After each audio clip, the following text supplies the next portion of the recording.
नमस्कार विद्यार्थी मित्रांनो, ओयासिस करियर पॉइंटच्या यूट्यूब चॅनलमध्ये आपलं स्वागत आहे। या व्हिडिओमध्ये आपण पाहणार आहोत सेट परीक्षा पेपर क्रमांक 1 साठी जो परीक्षा विभागानं सिलेबस सिलेक्ट केलेला आहे। या सिलेबसमधील अत्यंत महत्त्वाचं प्रकरण म्हणजे टीचिंग ॲप्टिट्यूड, ज्याला आपण अध्यापन अभियोग्यता असं म्हणतो। या अगोदर जे पेपर झालेले आहेत त्यामध्ये ऑगस्ट 2011, नोव्हेंबर 2011, सप्टेंबर 2021 आणि मार्च 2023 या 4 वर्षाच्या पेपरमधील अध्यापन अभियोग्यता या टॉपिकच्या संदर्भाने जे प्रश्न आले त्या प्रश्नावर सविस्तर चर्चा आपण करणार आहोत।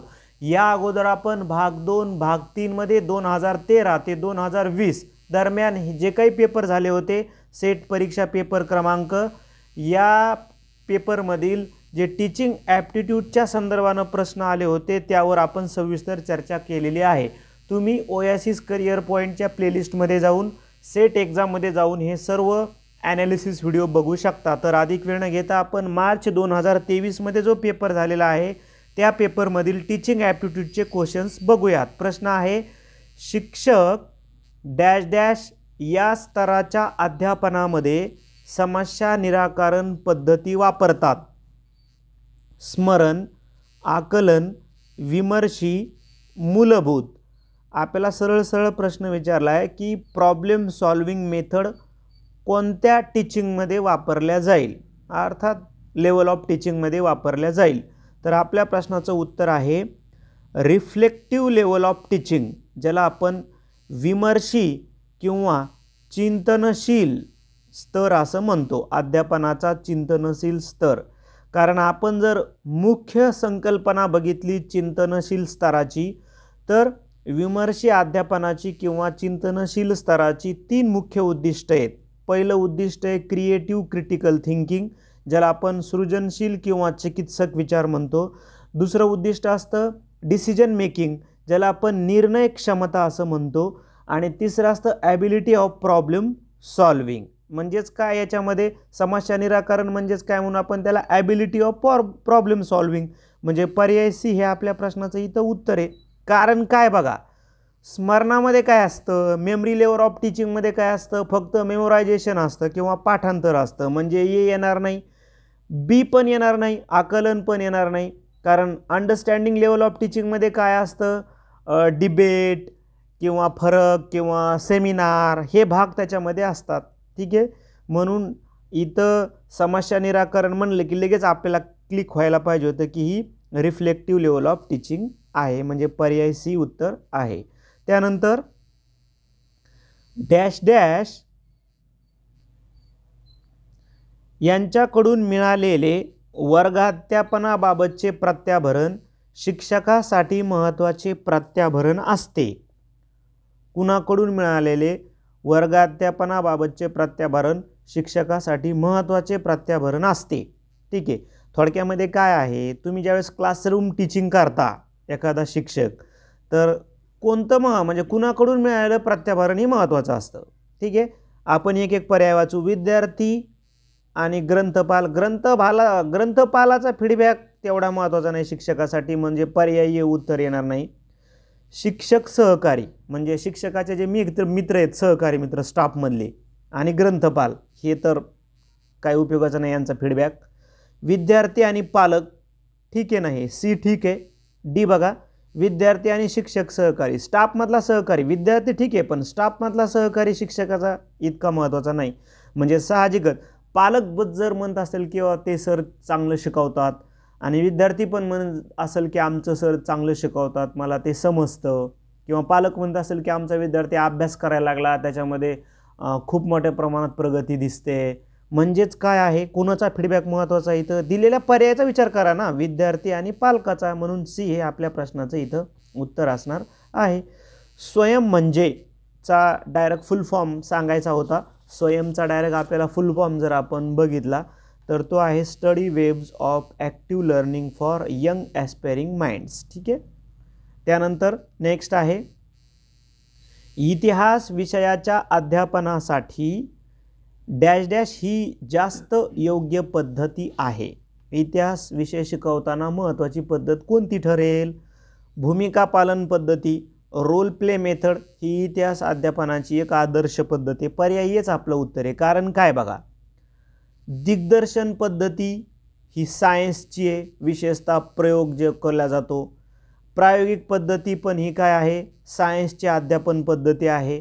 आणि अवगामी पद्धती मॅथ, सायन्स, व्याकरणच्या संदर्भानं वापरली जाते. ठीक आहे. म्हणजे रोल प्ले इतिहास जर तुम्हाला चांगला समजून घ्यायचा आहे तर रोल प्ले मेथडच आपल्याला उपयुक्त ठरते. जसं की एखाद्या इतिहासामधला जो प्रसंग आहे तो जर आपण ॲक्च्युअली त्या इतिहासामधल्या कॅरेक्टरमध्ये जाऊन जर शिकवला तर मला वाटतं ती जी काही मेथड आहे टीचिंगची ती वन ऑफ द बेस्ट असणार आहे आणि ती असणार आहे रोल प्ले मेथड. पर्याय ए.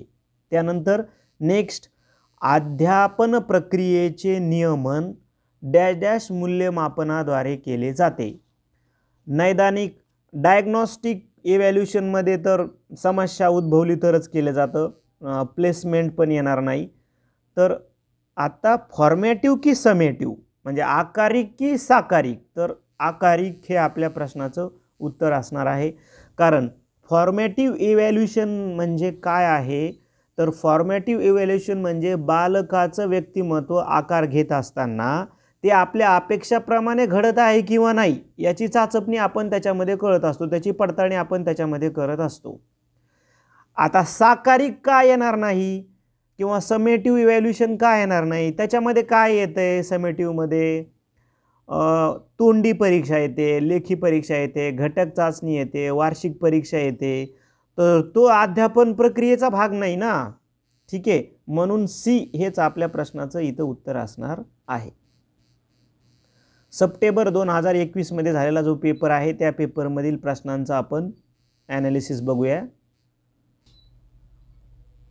अध्यापनाच्या आकलन पातळीमध्ये चा अंतर्भाव होतो. अध्यापनाच्या आकलन पातळीमध्ये कशाचा अंतर्भाव होतो. सर्वात पहिले आपल्याला माहिती आहे की रिफ्लेक्टिव्ह लेवल ऑफ टीचिंग म्हणजे जे आपल्या लेवल ऑफ टीचिंग आहेत या 3 प्रकारच्या लेवल ऑफ टीचिंग आहेत, अंडरस्टँडिंग, मेमरी आणि रिफ्लेक्टिव्ह. ठीक आहे. तर इथं काय विचारलं आपल्याला, अंडरस्टँडिंग लेवल ऑफ टीचिंग. मग अंडरस्टँडिंग लेवल ऑफ टीचिंग म्हणजे आकलन पातळीच्या संदर्भानं प्रश्न आहे. कट मेथडनं जर गेला तर लवकर आपला फायदा झाला असता. कारण काय म्हणले बघा, पहिले बघा स्मरण अंडरस्टँडिंगमध्ये येऊ शकतं, मात्र अभियोग्यता म्हणजे ॲप्टिट्यूड आणि क्रिएटिव्हिटी हे कशाची वैशिष्ट्ये येतं, हे आहेत वैशिष्ट्ये रिफ्लेक्टिव्ह लेवल ऑफ टीचिंगची. म्हणजे 2 आणि 4 पर्याय जिथं जिथं 2 येईन ते आपलं उत्तरच नाही आहे ना, जिथं जिथं 2 येईन ते आपलं उत्तरच नाही. म्हणजे मग उत्तर काय मिळायला लागलं आपल्याला, उत्तर काय मिळायला लागलं आपल्याला, पर्याय क्रमांक सी. आलं लक्षामध्ये, पर्याय क्रमांक सी हे आपल्या प्रश्नाचं इथं उत्तर आहे. म्हणजे 1 आणि 3 कुठं आहे तर सी मध्ये आहे. का, आता तुम्हाला मर्मदृष्टी तेवढं माहीत पाहिजे होतं. इन्साइट किंवा मर्मदृष्टी म्हणजे काय, एखादी समस्येचं आकलन होणं म्हणजेच मर्मरूप, त्याच्यातलं तुम्हाला मर्म कळलं. ठीक आहे. म्हणजे मर्मदृष्टी आकलन होणं म्हणजेच काय, ते रिफ्लेक्टिव्ह म्हणजे अंडरस्टँडिंग लेवल ऑफ टीचिंग. आकलन म्हणजे मर्मदृष्टी सुद्धा अंडरस्टँडिंग लेवल ऑफ टीचिंगमध्ये येते किंवा इन्साइट सुद्धा अंडरस्टँडिंग लेवल ऑफ टीचिंगमध्ये येते. ठीक आहे. म्हणून सी हे उत्तर आहे. त्यानंतर नेक्स्ट आहे, मानवाच्या जीवनातील सर्वोच्च बौद्धिक सुपीकतेचा काळ बालपण. तर बुद्धिमत्तेबरोबर बालपणला थोडंसं फिजिकल डेव्हलपमेंटच्या संदर्भानं असतं, हड्डी वगैरे, वाढ, अवयव वगैरे सर्व शारीरिक विकास बालपणामध्ये मोठ्या प्रमाणामध्ये घडून येतो. कुमारावस्था उत्तर येईल बघा. असंही तुम्ही जर बघितला तर बालपण, प्रौढ आणि वृद्धत्व इथं तुमचं रिलेशन काय यायला कशासोबत पाहिजे की इंटेलेक्च्युअलिटीचा संदर्भ येतोय ना. म्हणून इथं अडल्सन्स या बाबी म्हणजे तुम्ही उत्तर घ्यायला पाहिजे होतं हे. कारण बघा याच काळामध्ये म्हणजे कुमारावस्थेच काळामध्ये तुमची विचार प्रक्रिया, तुमची कृतिशीलता आणि तुमचं कौशल्य डेव्हलप होत जातं. म्हणजेच काय, हे बुद्धिमत्ताचा सुपीकतेचा काळ म्हणावा लागेल. स्वयंचा online discussion forum dash dash असतो. कशासाठी असतो, पहिली गोष्ट स्वयं 4 तत्वावर आधारलेला आहे. एक म्हणजे क्लिअरिंग द डाऊट, तुमचे डाऊट तुम्ही क्लिअर करू शकता त्या व्हिडिओच्या मार्फत. सेल्फ असेसमेंट तुम्हाला स्वयंमूल्यांकन करता येतं, अर्थात तुम्ही एखादी एक्झाम देऊ शकता ऑनलाईन. वॉचिंग व्हिडिओ लेक्चर्स आणि डाउनलोडिंग रीडिंग मटेरियल. 4 महत्त्वाच्या बाबी आहेत स्वयंमध्ये. 2017मध्ये हा ऑनलाईन प्लॅटफॉर्म सरकारनं केला. वर्ग 9वी ते पोस्ट ग्रॅज्युएटपर्यंत तुम्ही इथं महत्त्वाचे कोर्सेस तुम्हाला उपलब्ध असतात. 4 तत्वानं चालतं. एक म्हणजे तुम्हाला व्हिडिओ लेक्चर्स पाहता येतात, एक म्हणजे तुम्हाला साहित्य डाउनलोड करता येतं, एक म्हणजे तुम्हाला एक्झाम देता येतात आणि एक म्हणजे तुम्हाला तुमच्या शंका विचारता येतात. आता प्रश्नाकडे जा. मेन थीम समजली. ऑनलाईन डिस्कशन फोरमचा भाग आहे शंका समाधान. ठीक आहे. पर्याय ए चा उपयोग करून इतिहास हा विषय शिकवता येत नाही. आता निगेटिव्ह विचारलं. तुम्ही जर 2023चा पेपर बघितला तर तिथं तुम्हाला पॉझिटिव्ह विचारलं की इतिहास शिकवताना कोणती मेथड महत्त्वाची आहे. आता तुम्हाला विचारू लागलेत की काय महत्त्वाचं, म्हणजे कोणता उपयोगात येणार नाही. ठीक आहे. पर्याय वाचूया की चा उपयोग करून इतिहास हा शिकवता येत नाही. बघा, डिजिटल तक्तेचा यूज करू शकतो का आपण इतिहास अध्यापनामध्ये? यस, डिजिटल तक्ते आपण यूज करू शकतो. ठीक आहे. एखाद्या तक्त्याद्वारे आपण समजा उदाहरणार्थ आपल्याला मध्ययुगीन भारताचा इतिहास शिकायचा आहे आणि आपण डिजिटल तक्त्याच्या सहाय्याने अकबराच्या काळातल्या घडलेल्या घटना आणि त्याच्यानंतर औरंगजेबाच्या काळातल्या घडलेल्या घटना एका तक्त्याद्वारे जर दाखवल्या विद्यार्थ्यांना तर आपल्याला ते समजतं. नकाशाद्वारे पण आपल्याला समजून येईल. जसं मराठा साम्राज्य. ठीक आहे. मराठा साम्राज्यामध्ये कितपर्यंत पूर्ण भारतामध्ये मराठा साम्राज्य पसरलं होतं हे नकाशाद्वारे आपल्याला कळून येतं. दिग्दर्शन पद्धती त्यामध्ये येणार नाही, कारण दिग्दर्शन पद्धती ही सायन्सची पद्धत आहे. जसं प्रयोग वगैरे आपण करून दाखवतो. भूमिका पालन पद्धती इतिहासमध्ये येईल. ठीक आहे. म्हणजे उदाहरणार्थ आता भूमिका पालन पद्धती इतिहासमध्ये का महत्त्वाची आहे? तुम्ही जर इतिहासामधला एखादा प्रसंग जर कन्व्हर्सेशन असेल त्याच्यामध्ये 2 राजांमधलं, जसं समजा उदाहरणार्थ प्राचीन भारताच्या इतिहासामधले प्रसिद्ध काही उदाहरणं दाखवतात, जसं पौरस आणि सिकंदर याच्यामधलं कन्व्हर्सेशन जर आपल्याला दाखवायचं तर तुम्ही खुद्द रोल प्ले मेथडनं जर केलात तर ते अजून प्रभावी तुम्हाला तिथं सांगता येईल. म्हणजे काय काय महत्त्वाचं आहे? डिजिटल तक्ते, नकाशे आणि भूमिका पालन. कशानंही त्या शिकवता येणार नाही? दिग्दर्शन पद्धतीनं. म्हणून सी उत्तर घ्यावं लागेल ना. पर्याय सी. निरपेक्ष आणि सापेक्ष श्रेयांकीकरण हे श्रेयांकीकरणाचे प्रकार आहेत. ठीक आहे. तर आता याच्यातलं थोडंसं बेसिक माहीत पाहिजे होतं आपल्याला की आपण जर याचे मुख्य जर प्रकार बघितले आपण ग्रेडिंगचे तर 2 प्रकार आहेत ग्रेडिंगचे. There are 2 types of grading. एक डायरेक्ट आणि दुसरा आहे इनडायरेक्ट. इनडायरेक्टचे 2 सबटाईप आहेत. एक आहे ॲब्सोल्यूट आणि सेकंड आहे रिलेटिव्ह. आता तुम्हाला काय विचारलंय बघा, absolute and relative grading are types of dash dash grading. तर इनडायरेक्टचे आहेत ते, म्हणजे पर्याय ए हे आपल्या प्रश्नाचं उत्तर आहे. त्यानंतर नोव्हेंबर 2011मध्ये जो पेपर झाला होता त्या पेपरमधील आपण टीचिंग ॲप्टिट्यूडचे क्वेश्चन बघूयात. प्रश्न आहे, परिणामकारक अध्यापनासाठी सर्वात कमी महत्त्वाचे शिक्षक गुणवैशिष्ट्य कोणतं आहे? सर्वात कमी महत्त्वाचं. ठीक आहे. म्हणजे 4ही पर्याय आपल्याला एकदम क्लिअर म्हणजे वाचावे लागतील आणि काळजीपूर्वक आपल्याला समजून घ्यावं लागेल, कारण सर्वात कमी काढायचं आहे ना. म्हणजे 3 महत्त्वाचे येतं. परिणामकारक संप्रेषण कौशल्य. परिणामकारक अध्यापन करायचं आहे तर परिणामकारक संप्रेषण कौशल्य म्हणजे हे इम्पॉर्टंटच आहे. म्हणजे हे येणारच आहे, महत्त्वाचं आहे. विद्यार्थ्यांप्रती सहानुभाव. यस, विद्यार्थ्यांबद्दल इम्पॅथी असणं गरजेचंच आहे एखाद्या शिक्षकाला, म्हणजे बी पण महत्त्वाचं आहे. सी, विद्यार्थ्यांप्रती समभावात्मक अभिवृत्ती. म्हणजे सर्व विद्यार्थ्यांना समान लेखण्याची मानसिकता पाहिजे त्या शिक्षकाची, म्हणजे सी पण महत्त्वाचं आहे. त्याच्यानंतर उच्च शैक्षणिक संपादन. आता इथं थोडंसं तुम्ही समजून घ्यायला पाहिजे होतं की एखादा शिक्षकानं हाय ॲकॅडमिक अचिव्हमेंट केली आहे का, तर तो अगोदर त्यानं केली आहे ती अचिव्हमेंट आणि मग तो शिक्षक झाला आहे. आता तुम्हाला प्रश्नाचा संदर्भ समजून घ्यायला पाहिजे होता की आपल्याला विचारले इफेक्टिव्ह टीचिंगसाठी काय महत्त्वाचं आहे, तर ABC हे इफेक्टिव्ह टीचिंगसाठी महत्त्वाचं आहे. उच्च शैक्षणिक संपादन आता महत्त्वाचं नाही ना, का तो ऑलरेडी शिक्षक आहेस ना, ठीक आहे. म्हणून डी उत्तर घेऊ आपण की हे कमी महत्त्वाचं आहे. थोडक्यामध्ये ए आणि बी हे इम्पॉर्टंट आहे. त्यानंतर नेक्स्ट बघा, कोणतं विधान सत्य आहे म्हटलंय, कोणतं विधान सत्य आहे. एक एक पर्याय वाचूया.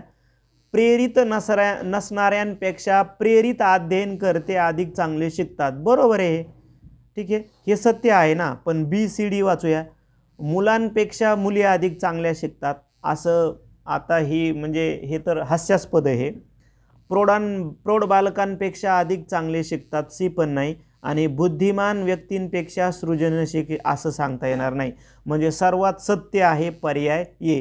जर प्रेरित अध्ययनकर्ते असतील तर ते, ज्या व्यक्तींना प्रेरणा नाही, एखाद्या व्यक्तीला जर प्रेरणा असेल तर तो जास्त मोठ्या प्रमाणामध्ये अध्ययन करेल, त्याच्यामध्ये तो चांगल्या सेक्टरमध्ये भाग घेईल. पर्याय ए हे सर्वात सकारात्मक उत्तर आहे. त्यानंतर चांगल्या धारणेची खात्री खालीलपैकी कशामुळे देता येते. चांगली धारणा, पहिले बेसिक आहे धारणा, ठीक आहे. धारणा म्हणजे काय असते, तर जे आपण विविध ज्ञानेंद्रियांद्वारे जो अनुभव घेतला त्याला आपण जतन करतो आणि त्याची पुनरावृत्ती करतो, ठीक आहे. म्हणजे अनुभव हा महत्त्वाचा आहे, ठीक आहे. ज्ञानेंद्रियाद्वारे घेतलेला अनुभव महत्त्वाचा आहे. तो कशात कोणत्या पर्यायात देतो बघा. शिक्षकाचा दृक्श्राव्य साधनांचा वापर, विद्यार्थ्यांचा सक्रिय सहभाग, सुसंबद्ध उदाहरणांचा वापर आणि अर्थपूर्ण अध्ययन अनुभूती. चांगल्या धारणेची खात्री येते आपल्याला विद्यार्थ्यांचा सक्रिय सहभाग. म्हणजे ज्या वेळेस विद्यार्थ्यांचा ॲक्टिव्ह पार्टिसिपेंट असेल त्या इव्हेंटमध्ये, तर विद्यार्थी काय करायला लागलेत, विद्यार्थी कृती करायला आहेत. म्हणजे उदाहरणार्थ विद्यार्थी कविता म्हणायला आहेत, म्हणजे विद्यार्थी त्याचा यूज करायला आहेत. विद्यार्थी एखाद्या प्रयोगामध्ये, समजा तुम्ही प्रयोग करतात, तुम्ही दरवेळेस करतात की प्रयोगामध्ये आपण म्हणतो ना एखाद्या वायूचा कुचक्या अंड्याचा वास येतो, म्हणजे विद्यार्थी प्रत्यक्ष प्रयोगामध्ये सहभागी आहेत, वास घ्यायला आहेत म्हणजे नाकाचा यूज करायला लागलेत. कवितेत सहभागी आहेत म्हणजे तुम्ही तोंडाचा आवाजाचा यूज करायला लागलात, डान्स नृत्याचा यूज करायला लागलेत, समजते. म्हणजे आणि आता धारणेकडे जा. धारणा काय म्हणते की विविध ज्ञानेंद्रियांद्वारे घेतलेल्या अनुभवाची जतन करणे किंवा त्याची पुनरावृत्ती करणे. म्हणजेच बी हे सर्वात सकारात्मक उत्तर आपलं येणार आहे. त्यानंतर अध्ययनाबाबत सध्याचा विचार काय आहे, सध्याचा विचार कोणता आहे अध्ययनाबाबत, ठीक आहे. पर्यायाचं वाचन करूयात. अध्ययनकर्त्यांचे मन हे रिकामे भांडे आहे व शिक्षक त्यात ज्ञान भरतो, ठीक आहे. त्यानंतर म्हणजे जे पारंपरिकता याच्यामध्ये दिसते आपल्याला, तितका असा एवढा मोठा म्हणजे सकारात्मक भाव याच्यामध्ये आपल्याला दिसत नाही. तरी पण आपण बी वाचूया. प्रत्येक अध्ययनकर्ता त्याच्या पूर्वज्ञानाच्या आधारे संकल्पना तयार करतो. बी अलीकडच्या काळाशी रिलेटेड आहे, ठीक आहे. सी पण ठीक आहे, ए पण ठीक आहे, सॉरी. आणि बी मात्र ए पेक्षा प्रभावी आहे. अध्ययनकर्ता शिक्षकांनी दिलेली माहिती उत्सुकतेने ग्रहण करतो. आता अध्ययनाबाबत एवढं काही बाब महत्त्वाची नाही राहिली की फक्त शिक्षक शिकवतील आणि अध्ययनकर्ता गोष्टीसारखं ऐकत राहील, म्हणजे सी एवढा प्रभावी नाही. डी काय, अध्यापन चेतकाला दिलेला उत्स्फूर्त प्रतिसाद म्हणजे अध्ययन, पण हे पण काही ठीक नाही राहिलं आता. तर सर्वात प्रभावी उत्तर आहे बी. का, कारण आपण DED करत असताना आपल्याला माहिती आहे की प्रत्येक अध्ययनकर्ता त्याच्या पूर्वज्ञानाच्या आधारे संकल्पना तयार करतो. अलीकडचा विचारच आहे हा की विद्यार्थ्याला पूर्वज्ञान काय आहे हे बघूनच त्या अध्यापकानं अध्यापनाला सुरुवात करायला पाहिजे. एखाद्या बाबतीमध्ये विद्यार्थ्यांना जर पूर्वज्ञानच नाही तर अगोदर आपल्याला पूर्वज्ञानाची रुजवणूक करावं लागेल आणि मगच तिथून आपल्याला टीचिंग करावी लागेल. ही बाब आपल्याला समजून घ्यावं लागेल. अलीकडचं जे अध्यापनशास्त्र आहे ते बीवर आधारित आहे असं आपल्याला म्हणावं लागतं. त्यानंतर सृजनशील विचार वृद्धिंगत करण्यासाठी संगणक उपयुक्त ठरतो. ठीक आहे. जेव्हा 4 पर्यायाचं वाचन करू. विद्यार्थ्यांना प्रभावी पॉवर पॉइंट सादरीकरण सांगितलं जातं. आता याच्यामध्ये एक टार्गेट आहे ना की तुम्हाला पॉवर पॉइंट प्रेझेंटेशनवर एक सादरीकरण करायचं आहे. टार्गेट एक. ठीक आहे. इथं तर सृजनशील विचाराचं विचारलंय. आलं लक्षामध्ये. तुम्ही लक्षात घ्या कम्प्युटरचं रिलेशन आहे आपल्याला क्रिएटिव्ह थिंकिंगमध्ये. सेकंड वाचा, बी वाचा. विद्यार्थ्यांना इंटरनेटद्वारा अद्ययावत माहिती संग्रहित करण्यास सांगितलं जात आहे. हे पण एक टार्गेट आहे आणि याच्यामध्ये क्रिएटिव्ह थिंकिंग वाटत नाही. बी, सी बघा, सी वाचू. विद्यार्थ्यांना मुक्त समस्यांच्या निराकरणात संगणक वापरण्यास सांगितले. आता मुक्त समस्या आली आहे इथं. ओपन इंडेड प्रॉब्लेम आला की तुमची क्रिएटिव्ह थिंकिंग वाढणार आहे. म्हणून ए बी पेक्षा सी सकारात्मक आहे पण तरी पण डी वाचूया. विद्यार्थ्यांना संगणकाचा वापर करून संशोधन अहवाल तयार करण्यास सांगितले जाते. परत एक टार्गेट आलं पण इथं मुक्त आल्यामुळं सी उत्तर घ्यायचं आहे. त्यानंतर प्रकल्प, प्रात्यक्षिके आणि विद्यार्थ्यांची सादरीकरणे याचा समावेश करण्याचा प्रमुख उद्देश कोणता आहे? ठीक आहे. अलीकडं एज्युकेशनमध्ये प्रोजेक्ट्स आलेत, आपण प्रॅक्टिकल्स आलेत, त्याच्यानंतर सेमिनार्स आले. त्याचा मुख्य उद्देश काय आहे? पर्याय वाचूयात. विद्यार्थ्यांचा सक्रिय सहभाग वाढविणे, विद्यार्थ्यांच्या अशैक्षणिक गुणवैशिष्ट्यांचे मूल्यमापन करणे, मूल्यमापन सातत्यपूर्ण व सर्वंकुश करणे, विद्यार्थ्यात स्व अध्ययन कौशल्य विकसित करणे.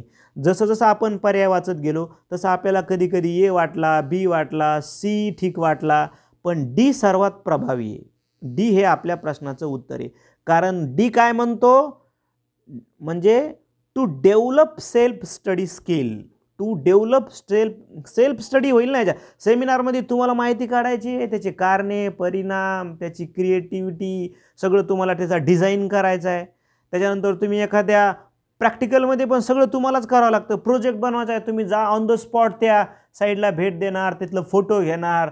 ठीक आहे. तिथल्या एखाद्या व्यक्तीला माहिती विचारणार. उदाहरणार्थ तुम्हाला एखाद्या कारखान्याला भेट द्यायची तर तुम्ही त्या मॅनेजरला भेटणार, तिथले फोटो घेणार. म्हणजेच काय तुमचं काय डेव्हलप होणं इथं सेल्फ स्टडी. म्हणून डी हे आपल्या प्रश्नाचं उत्तर आहे. 2011 मध्ये जो पेपर झाला होता त्या पेपरमधील आपण आता टीचिंग ॲप्टिट्यूडचे क्वेश्चन्स बघूयात. क्वेश्चन्स काय आहे? अर्थपूर्ण अध्ययनाचा सर्वोत्कृष्ट दर्शक कोणता आहे? अध्ययनाचा म्हटलंय हा. तर ए वाचूया. परीक्षेत 80% अधिक गुणसंपादन क्षमता. अर्थपूर्ण अध्ययनामध्ये टक्क्याला महत्त्व नाही. एकही चूक न करता शिकलेला आशय अभिव्यक्त करण्याची क्षमता, यामध्ये त्याला भाव नाही. ज्ञानाचे समस्या निराकरणात उपयोजन करण्याची क्षमता. अध्ययनाचा किंवा अध्यापनाचा सर्वात महत्त्वाचा जो काही उद्देश आहे अलीकडं तो आहे की विद्यार्थ्यानं त्याच्या व्यवहारामध्ये त्या ज्ञानाचं उपयोजन करणं अपेक्षित आहे. आणि ते सी सांगतंय apply knowledge in solving problem. पर्याय सी आपल्या प्रश्नाचं उत्तर आहे. दीर्घकाळ ज्ञानाची धारणा, तर हे यानं काय होणार ना, जोपर्यंत तुमच्या ज्ञानाचा उपयोग तुमच्या व्यवहारात होत नाही तोपर्यंत त्याला आपण अर्थपूर्ण अध्ययन म्हणू शकत नाही. म्हणून डी पण तेवढं प्रभावी नाही. त्यानंतर नेक्स्ट, विद्यार्थी सक्रिय अध्ययन करता असल्याचा निदर्शक खालीलपैकी कोणता? सक्रिय अध्ययन करता म्हटलंय ना. तर पर्याय वाचूया. वर्गात नियमितपणे उपस्थिती असतो. आता हे सक्रियताचा संदर्भ नाही हा, परंतु ठीक आहे. अटेंडिंग असणं तुमचं, तुम्ही वर्गात हजर असणं म्हणजे सक्रिय असणं नाही आहे. व्याख्यानाची काळजीपूर्वक टिप्पणी घेतो, हे पण ठीक आहे. शिक्षकाच्या प्रश्नांना नेहमी उत्तरे देतो, हे पण ठीक आहे. शिक्षकांच्या विधानाशी असहमत असल्यास आव्हान देतो, हे वरील ए बी सी पेक्षाही डी प्रभावी आहे. आलं लक्षामध्ये. कारण तुम्ही ए मध्ये, बी मध्ये, सी मध्ये इतकी सक्रियता नाही की जी डी मध्ये आहे. कारण डी इंग्लिश वाचा. D challenges teacher statements he does not agree with, आणि तो त्या विधानाला ॲग्री नाही आहे आणि परत तो प्रतिप्रश्न करतो. म्हणून डी हे सर्वात, कारण काय विचारलंय सक्रिय अध्ययनकर्ता विचारला आहे आणि प्रश्न कोण विचारील? जो अभ्यास करेल. म्हणजे त्याला जे समजलंय तो आता एक्सेप्ट करतोय, तो अनुकरण करतोय. ठीक आहे, ह्या सगळ्या बाबी झाल्या. आता तो प्रतिप्रश्न करतोय म्हणजे तो हायर लेवलचा काय आहे? तो सक्रिय अध्ययनकर्ता आहे असं म्हणता येईल आपल्याला. अध्ययन प्रामुख्याने डॅश डॅशवर अवलंबून असते. अध्ययन कशावर अवलंबून आहे? नियमित उपस्थिती, अध्ययन प्रेरणा, उच्च बुद्धिमत्ता स्तर, स्मरणात ठेवण्याची क्षमता. तर अध्ययन प्रेरणेवर अवलंबून आहे. नियमित उपस्थिती असणारा विद्यार्थी चांगला अध्ययन आहे का? म्हणजे त्याची अध्ययन प्रोसेस चांगली होईल असं सांगता येणार नाही. आपल्याला माहिती आहे की 4थी 5वी मध्ये असताना आपण सर्वच जण उपस्थित असायचो, पण त्यातले 2 3 4 विद्यार्थीच काय होतात? सक्सेस होतात. म्हणून असं म्हणता येणार नाही की रेग्युलर अटेंडन्स असणं म्हणजे अध्ययन चांगलं असणं. अध्ययन प्रेरणा जर असेल तर मात्र आपण अध्ययन प्रोसेस बघा.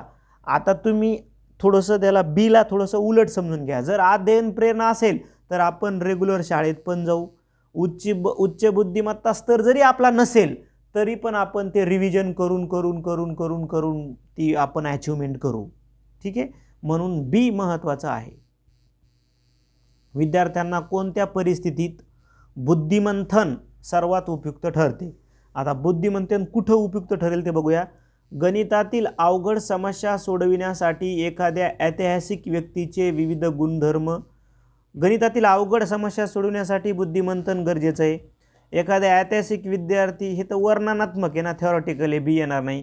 खुनाच्या रहस्यकथेमध्ये बुद्धिमंथन इतकं महत्त्वाचं नाही.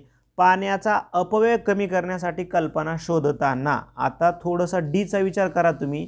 तुम्हाला एखाद्या शिक्षकानं सांगितलं की पाण्याचा अपव्यय होतो, आता तुम्ही याच्यावर उपाययोजना सुचवा. म्हणजेच काय? तुम्हाला इथं बुद्धिमंथन करावं लागणार आहे की जे ABC म्हणजे तेवढं नाही. त्यानंतर संगणक सहाय्यक सादरीकरणामध्ये खालीलपैकी असत्य काय आहे? संगणक सहाय्यित सादरीकरणामध्ये असत्य बाब शोधायची आहे. बघा, विद्यार्थ्याकडे अधिक लक्ष पुरविण्यासाठी शिक्षकाला मोकळे करते. ठीक आहे ना? ठीक आहे की शिक्षकाने एक प्रोजेक्ट तयार केला तर शिक्षकांना वेळ मिळू शकतो त्याच्यामध्ये, पण एवढं काही महत्त्वाचं नाही. ते बी वाचा. विद्यार्थी निष्क्रिय अध्ययन करता होतो. हे तर बिलकुल असत्य आहे, म्हणजे बीच उत्तर असणार आहे बघा. कारण हे ठीक वाटते की शिक्षकांना वेळ मिळाल्यावर शिक्षक वर्गावर नियंत्रण ठेवू शकतो, तर हे ठीक वाटते. म्हणजे असत्य विचारलंय ना. परत बघा की संगणक साहित्य सादरीकरणामध्ये असत्य तर बीच आहे 100%. विद्यार्थी निष्क्रिय अध्ययन करता कसा होईल? तुम्हाला शिक्षकानं PPTद्वारे एखादं लेक्चर घेतलं तर उलट विद्यार्थी त्याच्याकडे जास्त कॉन्सन्ट्रेट करेल ना. त्याच्यामध्ये ऑडिओ आहे, त्याच्यामध्ये व्हिडिओ आहे, इमेजेस आहेत. ठीक आहे, म्हणजेच विद्यार्थी जास्त कॉन्सन्ट्रेट करेल, कम्युनिकेशन पण इफेक्टिव्ह होईल. त्याच्यामुळं बीच काय असणार आहे? असत्य असणार आहे. कारण बघा, याचे विकसन शिक्षक करू शकतो का? यस. त्यातून विद्यार्थ्यांच्या आंतरक्रिया? यस. म्हणजे इथं ए बरोबर आहे, सी बरोबर आहे, डी बरोबर आहे. काय चुकीचं आहे? बी. म्हणून असत्य म्हणलं म्हणून बीच आपले उत्तर आहे. त्याच्यानंतर मुक्त प्रश्नाचे मूल्यमापन करताना खालीलपैकी सर्वात कमी महत्त्वाचं आहे भाषेची अलंकारिकता. भाषेची अलंकारिकता काही गरजेची नाही मुक्त प्रश्नाची. तुमच्या पद्धतीनं तुम्ही जर उत्तराची निवड केली तरी पण आपलं काम होऊन जाते. अशा पद्धतीनं आपण मागील जे काही 4 वर्षाच्या प्रश्नपत्रिका होत्या त्यावर चर्चा केली. यावर्षी तुम्ही जे विद्यार्थी 2024ची सेट देत आहे अशा विद्यार्थ्यांसाठी आपण एक सिरीज घेत आहोत, ज्यामध्ये तुम्हाला 15 PDF पेपर आम्ही देणार आहोत व्हॉट्सअपला PDFच्या स्वरूपामध्ये. या 15 PDFची फीस असणारे 500 रुपये. तुम्ही 98 23 24 71 91 या नंबरवर फोनपे किंवा गुगल पे करू शकता आणि त्याचा स्क्रीनशॉट याच नंबरला व्हॉट्सअप करू शकता. तुम्हाला खालील तारखेप्रमाणे हे 15 पेपर पाठवले जातील. हा व्हिडिओ तुम्ही नंतर जरी ऐकताय तारखेच्या नंतर पुढे, तरी तुम्हाला झालेले पेपर पाठवता म्हणजे आम्ही पाठवू. व्हिडिओ आवडला तर लाईक करा, आपल्या मित्रांना शेअर करा. त्याचबरोबर ओएसिस करिअर पॉईंटचं यूट्यूब चॅनल सबस्क्राईब करा. धन्यवाद.